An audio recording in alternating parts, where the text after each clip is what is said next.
My name is Richard Castellanos. I'm a communicator here with the Kennedy Space Center, and I represent NASA. Well, let's answer the obvious question right away. Yes, this is a real Saturn V rocket. This is not a model. However, this rocket never flew. When NASA started Project Apollo in the 1960s, they had 15 Saturn V rockets built. At the end of the program, there were 3 left over. This is one of those 3.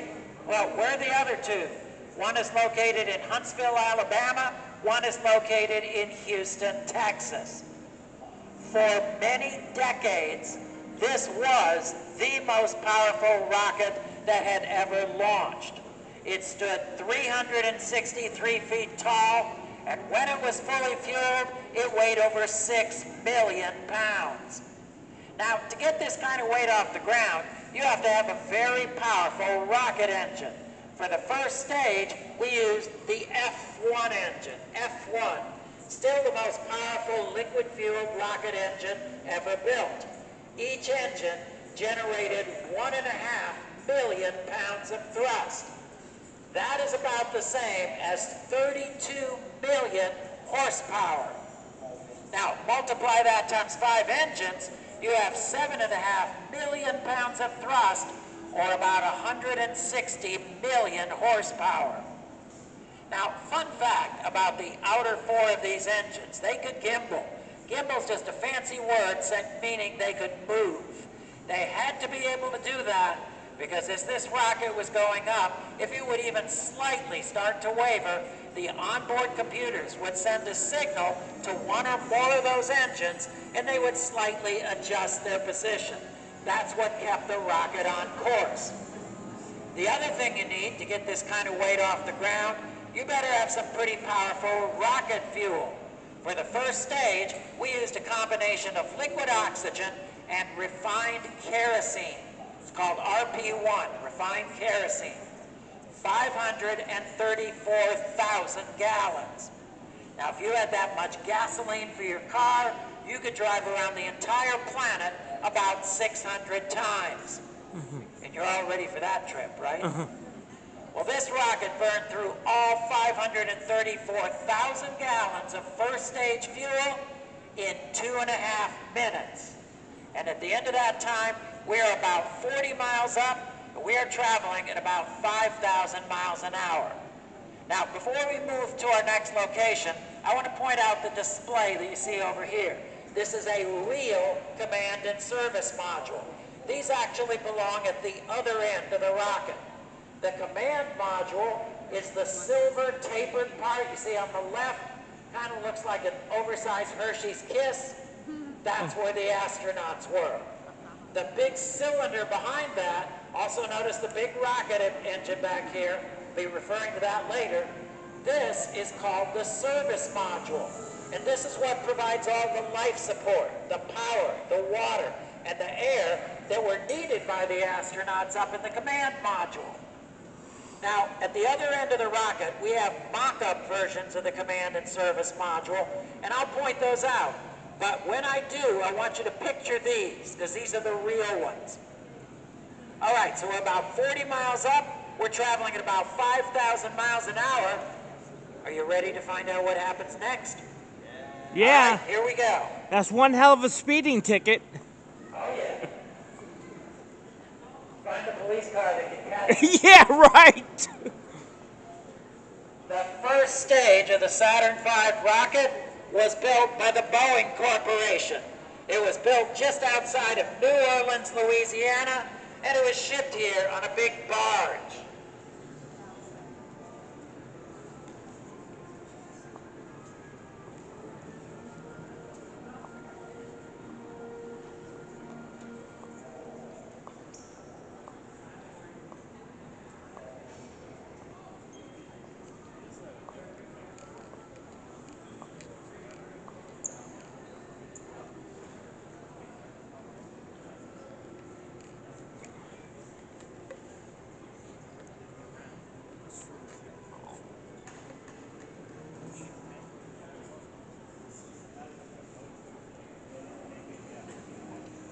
right, so remember at this point, we're about 40 miles up, we're traveling at about 5,000 miles an hour, and we have now burned through all the fuel on the first stage. The rocket now weighs about 90% less than it did standing on the launch pad just 2.5 minutes ago. Well, we don't want to take the dead weight of the first stage to the moon, so we jettison it. Jettison's another fancy word. Just means we let it go, it fell away down to the Atlantic Ocean. In the video that you saw before you came in here, does anyone remember seeing a ring being jettisoned? Anybody remember that Yeah. ring? Yeah, that's a spacer ring that went between the first and second stages. One of the purposes of that ring was to protect those second stage engines and keep them from slamming into the fuel tanks on the first stage. Where's our spacer ring? We have no idea, it's missing. So we jettison the first stage, jettison the spacer ring, and now we ignite our 5 second stage engines. Now you notice that these are smaller engines than the ones we saw earlier. These are called J2 engines. And we are now using a different rocket fuel. For the second stage and also the third stage, we use a combination of liquid oxygen and liquid hydrogen. So we ignite these 5 engines, they burn for about 6.5 minutes. And at the end of that time, we are about 112 miles up, and we are traveling at about 15,000 miles an hour. Well, that's pretty fast, but it's not fast enough. Ready to find out what happens next? Yeah. Here we go.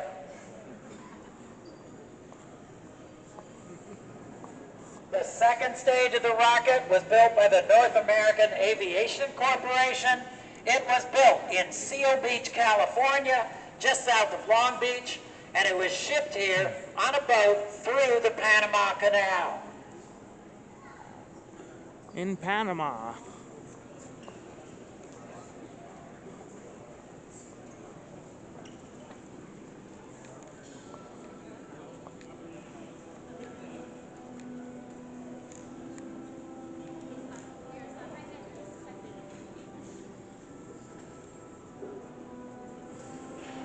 Okay, so at this point, remember we're about 112 miles up. We are traveling at, does anybody remember?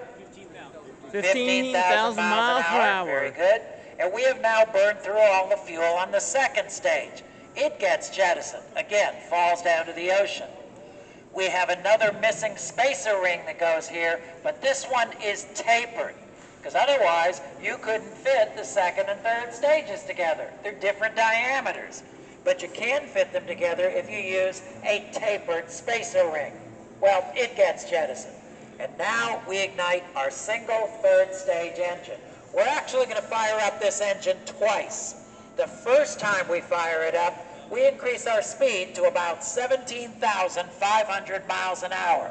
That's the speed we need to get into orbit. So our spacecraft is now orbiting the Earth. Typically, we did 2 Earth orbits. The engineers used that time to check out all the onboard systems to make sure everything was working okay. Towards the end of the second orbit, we reignite that third stage engine, and that increases our speed to just over 24,000 miles an hour. That's the speed we need to break out of Earth orbit and start heading towards the moon. You know what? He's louder than I am. I'm going to wait for him to finish. Richard, the yellow holes, are those where the explosive bolts go? In the ring? The yellow is part of the display. Okay, I thought the... All right, so, as I said, we increased our speed to just over 24,000 miles an hour. That breaks us out of Earth orbit, start heading towards the moon. It took about 3 days to get to the moon. Now, is anyone here a Star Trek fan? Live long and prosper. All right, we got a few. Anybody here a Star Trek fan and not willing to own up to it? All right, somebody didn't raise your hand out there.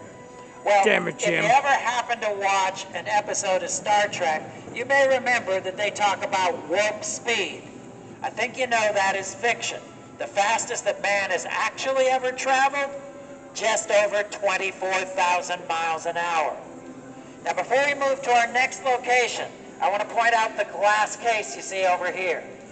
That inside there is a very good model of one of our lunar rovers. Now we sent 3 lunar rovers to the moon on the Apollo 15, 16, and 17 missions. Those rovers are still on the moon, but this is made up of leftover parts from those rovers. So as I say, very good model representing what those things looked like. You can check that out a little bit later. But we are now on our way to the moon. You ready to find out what happens next? Yes. Here we go. The 3rd stage of the rocket was built by the McDonnell Douglas Corporation, also built in California, shipped here on a big cargo plane called the Super Guppy. Sounds kind of fishy.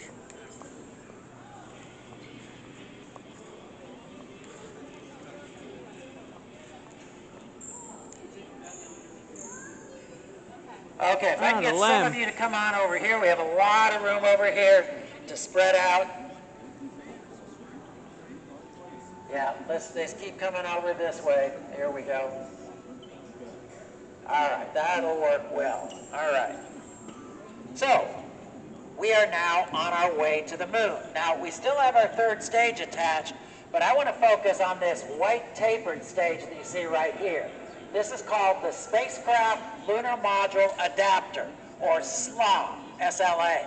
Inside here is where we have stored the lunar module. Now, the lunar modules were built by the Grumman Corporation in Bethpage, New York. This lunar module is real. This is not a model. This was supposed to fly on the Apollo 15 mission.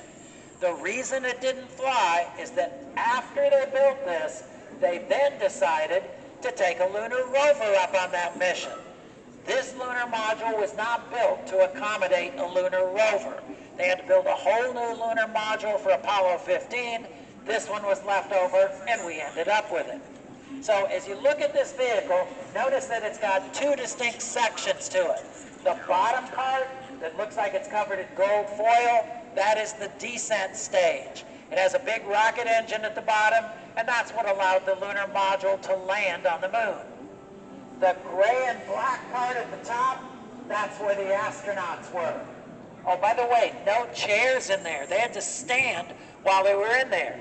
That is the ascent stage. It has its own rocket engine that you can't see from here. So when the astronauts were ready to leave the moon, they used the descent stage as a launch pad, and it was just the top part, just the ascent stage, that lifted off the surface of the moon. So what happened to the descent stage? Stays on the moon. Stayed on the moon. Yeah, we've had 6 manned moon landings. There are 6 descent stages on the moon today.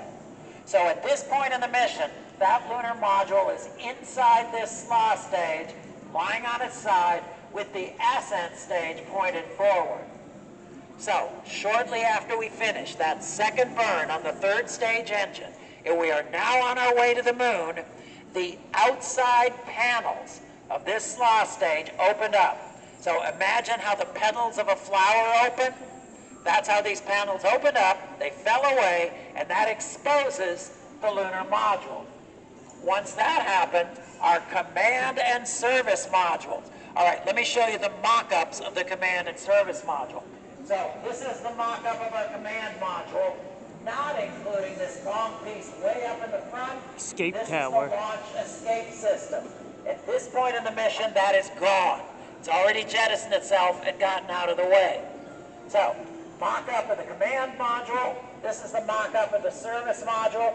But remember I showed you the real ones at the other end of the hall? Picture those. So, here's what happens. We have a fancy maneuver coming up. Our command and service modules now separate from the rest of the spacecraft. They move a short distance away, then they pivot 180 degrees. So the command module is now pointing back towards the top of the lunar module. The command and service modules slowly close in and they dock with the lunar module. Once that happens, some explosive bolts fire, freeing the lunar module. So now our lunar module, command module, and service module, that are all linked together, they separate from these two stages. So now we no longer need the third stage or that SLA stage. They get jettisoned. Ah, but where do they go? We're on our way to the moon. We can't splash them into the ocean. On the first couple of lunar missions, we put those into orbit around the sun. But on the later missions, we intentionally crashed them onto the moon. Well, why did we do that? We had put seismometers on the moon on the first couple of moon landings. We wanted to get a sense of what the moon was made of. So on the later missions, we crashed those stages onto the moon. That created an artificial moonquake, which of course the seismometers picked up. And you know what we found out? The moon is not made of cheese. Yeah, who knew, right? All right, so we're on our way to the moon. We finally get to the moon. That big engine on the service module fires, decreasing our speed so we get captured by the lunar gravity. So our spacecraft is now orbiting the moon. The two astronauts that are going to be walking on the moon, they climb out the front of the command module into the lunar module. Remember, those two are docked together. Once they do that, that lunar module then separates from the command and service module. The third astronaut, that unlucky guy, doesn't get to walk on the moon. He stays in the command module, and our command and service modules continue to orbit around the moon. Meanwhile, the lunar module goes down, down, down, and it lands on the moon. So the two astronauts get out, they wave to the camera, they plant the American flag, they jump up and down a few times, because it's really cool to do that on the moon, and then they go off looking for moon rocks. Whenever they are ready to come back, they climb back into the lunar module. Remember, it's just the top part, just the ascent stage, that lifts off the surface of the moon, comes back into orbit, it rendezvous and redocks with the command module. The two astronauts climb back into the command module, and once they do that, we no longer need that ascent stage. It gets jettisoned. The big engine on the service module has one more critical job. It fires, increasing our speed, so we break out of lunar orbit and start heading back towards the Earth. And it took about 2.5 days to get back to the Earth. Once we are close enough to the Earth, we no longer need the service module. It gets jettisoned. So think about this. Of this whole big, long rocket, the only part that comes back into Earth's atmosphere at the end of the mission and splashes down in the Pacific Ocean is the command module that has our 3 astronauts, and it has all the moon rocks. Now, some of you may remember, at the very beginning of this, I promised that I would take you to the moon. Anybody remember me saying that? I'm going to keep that promise. We're going to walk over here.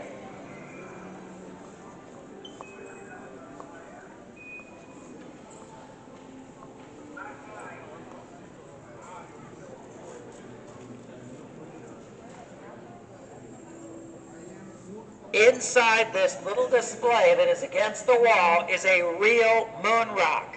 It is a moon rock that you can touch. So if you touch this rock, you can then go home and tell all of your friends that you have touched the moon. And with that, that does end our walking tour. I hope you enjoyed it. If you have any questions, I'm going to stick around for a minute. Again, my name is Richard. Please enjoy the rest of your day here at the Kennedy Space Center. Thank you so much for being with us today. Thank you very much. Thank you. Richard, I noticed some rings on the end of the F1 engines. They were like circular rings with holes drilled through them, like a water hose. I believe they use those to pre-chill the engines. They do that a lot today, and I think they did back then. Okay. Yeah. Thank you. You're welcome. First move में capsule होता है, પછી lander होता है, એમાં car ને